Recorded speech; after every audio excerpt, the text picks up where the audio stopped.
welcome back to the Citizen channel. We hope you're all staying safe. Well, another feature, another episode, shall we say, of I Didn't Know That, where we have a look at one of the hard copies of a game and have a look, anything interesting in it, anything interesting in the programme itself, whether it's a City programme or where we're visiting someone else. So we have a look through and have a scan. Anything interesting, perhaps the odd funny thing, not so much this week, it's a Champions League programme, quite boring, but we'll have a look through the City versus RB Leipzig. The game went quite well in the end.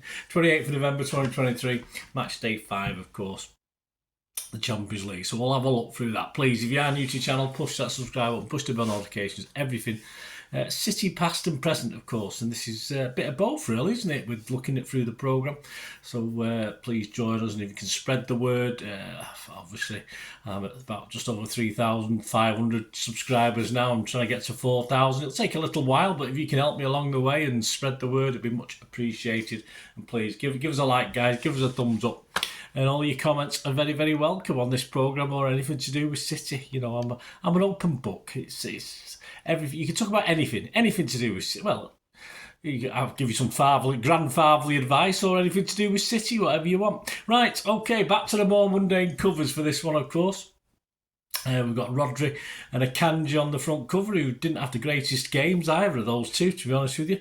Did you know about City? Yes, Erling Haaland's 50 Premier League goals, that he took 48 games. I mean, just a matter of interest, the other guys involved, the next best is Andy Cole with 65. Yes, he was at City. I always forget. I forget that he was at City for a brief while. Alan Shearer, he's on 60. He took him 66 games. He's next. And interestingly enough, Aguero is in the top 5 or 6. He took 81 games to get to 50 goals. So Erling Haaland, 48 games. It's not bad going, is it?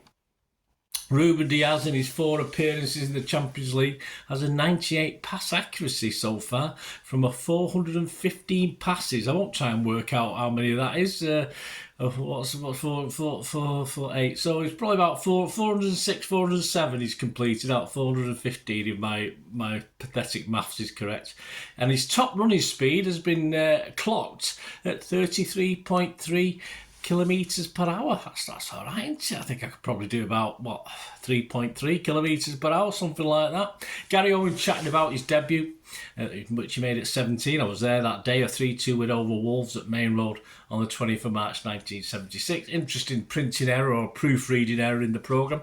It said it was in the first division, in brackets, second division. Obviously, I think in 1976, the first division was the first division. So, yes, Gary James actually commented when I put this on Twitter and said I should contact the club. They want to sort themselves out. So if Dr. Gary James says that, yeah, I might do. He lined up with Corrigan, Jed Keegan, Donachie, Doyle, Clements, Barnes, Boo, Royal, Hartford, Chewett and substitute Paul Power. Interestingly enough, his breakfast before the game. You think what they eat now, obviously with the health emphasis these days. What he had before this game, Gary Owen, he had bacon, eggs, sausage, beans, tomatoes, mushrooms, a cup of tea and an orange juice. There you are, breakfast of champions before he made his football debut. 10 things we didn't know about Kyle Walker. Well, there's a couple of things I didn't know. He started out as a striker. I wasn't overly aware.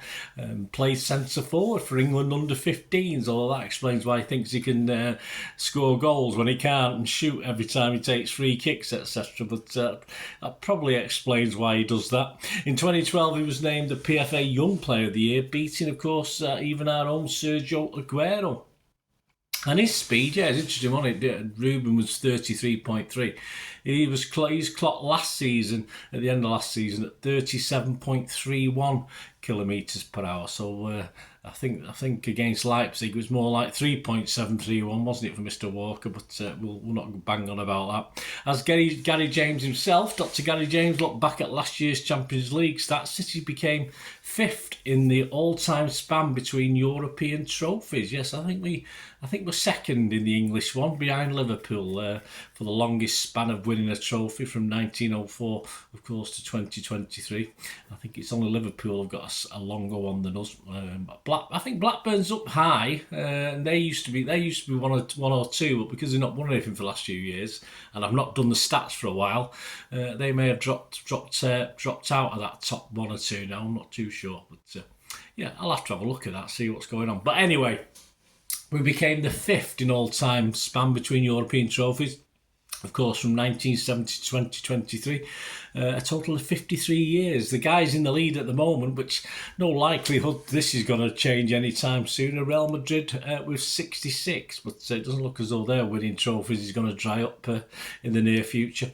Kitting out, Marc McCarthy looks at our iconic 98-99 high-vis tops, of course, and he's got 8. He's got 8 of those tops in his collection from that game, from the playoff final. A mix of long and short sleeve. Well, I'll have a look at that before we go. We'll have a little excerpt from that. Today's quiz question 4. Here we go. So it's obviously linked with the Champions League. How many consecutive seasons have City reached the Champions League knockout stage? Just for fun, just a bit of fun. Have a think. So how many consecutive seasons have we now reached the Champions League knockout stages? Have a think. I'm not giving you options. Have a think. Have a think to when we got back in the Champions League. Have a ponder on that one. I think it was the first season we struggled, wasn't it? About RB Leipzig and City. Well, always plenty of goals, of course. City versus Leipzig in 2023 alone. It now reads, after last night or the other night's game, 18 goals, 14 for City and 4 for Leipzig. Back in 21-22, though, we both won 1 each, and of course, I always remember a certain 6-3 at our place, and but overall there was 12 goals. This time, City got 7 and Leipzig a little bit better with 5, of course, because they beat us 2-1 at their place, didn't they? What about RB Leipzig? Anything interesting? Well, their all-time top scorer is still there, of course. A fairly new club, only just invented really on the scale of things, and of course their top scorer at the moment is Timo Werner with 113. Of course, he's still there, and appearances again still there is Yusuf Poulsen with 374 appearances.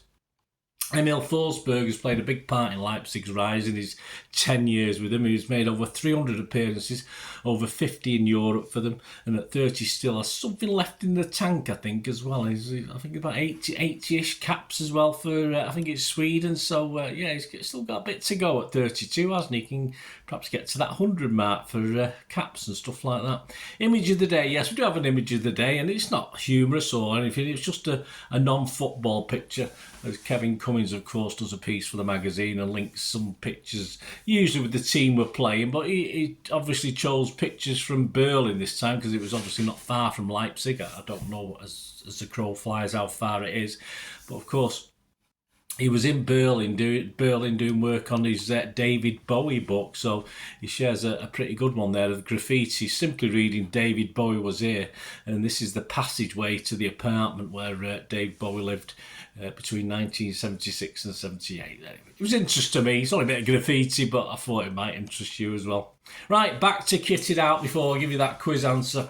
Just have a look at this 98-99 shirts with Marc McCarthy, just a little excerpt. So we'll talk about the shirts and where they are and where if he's got them or whether they're somewhere else. Number 1, of course, Nicky Weaver. Shirt worn for full match remains with the player's parents framed on display. Number 2 was Lee Crooks. Short sleeve version remains with player framed on display. Long sleeve option unknown. So if you've got the long sleeve option, give Marc a shout. Number 3, Richard Edgill, short sleeve shirt worn for full match and remains with the player. Long sleeve option unknown, but possibly a short sleeve also. So we might have, how many of these shirts did we have? I thought we had no money in 99. It's ridiculous. Number 4, Gerard Vikings, long sleeve option worn for full match and remains with player. Short sleeve option unknown. Number 5, Andy Morrison, short sleeve option worn for 61 minutes before being replaced by Tony Vaughan. Shirt swapped with Gillinger's Paul Smith and in the collection along with long sleeved option which was swapped with Gillinger's Mark Saunders, a former teammate of Morrison at Plymouth. Number 6 is Kevin Howlett, worn for the full match and was donated by the player to the club where it remains on display. Short sleeve in collection, this is Mark's collection. Howlett's long sleeve shirt was only worn long sleeve to feature nationwide league patches. Number 7, Michael Brown, long sleeve option worn for 61 minutes before being replaced by Ian Bishop. Shirt remains with the player and short sleeve option with a collector. Interesting how many of these players have kept these shirts. I don't think it was a sort of special day, wasn't it? I think I would do the same. You've got the 8, Jeff Whitley, long sleeve option worn for full match and in the collection. As I say, this is Marc's collection. Short sleeve option unknown. So there's a lot of missing ones, isn't there?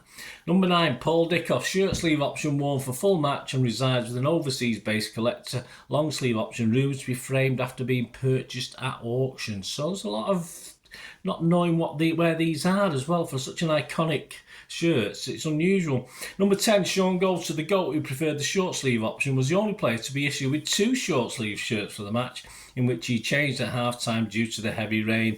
His shirts featured a velvet number set, unlike the paint-like style on the other shirts, both shirts in the collection. So we've got both of those. Number 11, Terry Cook, long sleeve option worn for full match and swapped with Gillingham's Carl Asaba, who still has the shirt. Short sleeve option remains with the player. 12, Gareth Taylor replaced Lee Crooks after 85 minutes using the long sleeve option, which remains with the player. Short sleeve unknown. 13, Tony Vaughan replaced skipper Andy Morris in the 61st minute. Shirt in the collection and comes unwashed, complete with Wembley mud stains and direct from Gillingham's Mark Saunders, who swapped with Vaughan. Short sleeve option unknown. There you go. It's always great when you got the mud on it, isn't it? It's nice to have when I played at Main Road, I was a bit gutted. Someone cleaned my boots. I left them as they were, and they sort of got cleaned. I won't say who cleaned them, but I was devastated. Took all the grass and all the dirt off them and everything. Shocking.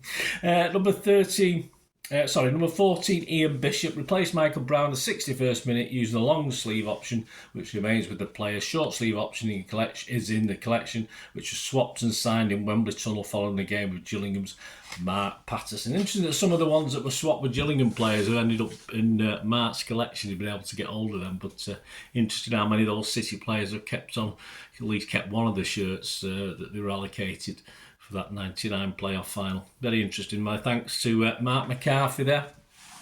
Right, that's it, guys. A quiz answer before we go. How many consecutive seasons have City reached the Champions League knockout stage?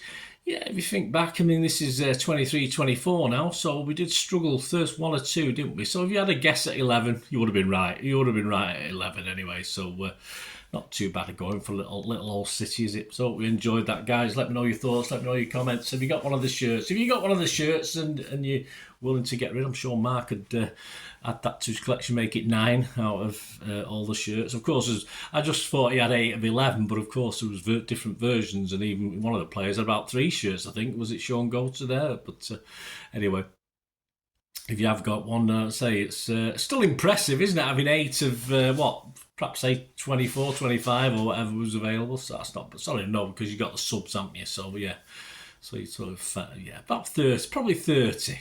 So, but there's a lot that we have no idea where they are. If you've got one, I used to even I haven't got an original one. I had ones I bought for me and the kids, but unfortunately I lost my shirts in house moves. But I didn't think I had, but I think someone threw them away. Again, I'm not going to name names. Anyway, thanks for watching, guys. Until we meet again, we only ask one thing, don't we? Please, stay safe, Blues. Come on, City. Bye for now.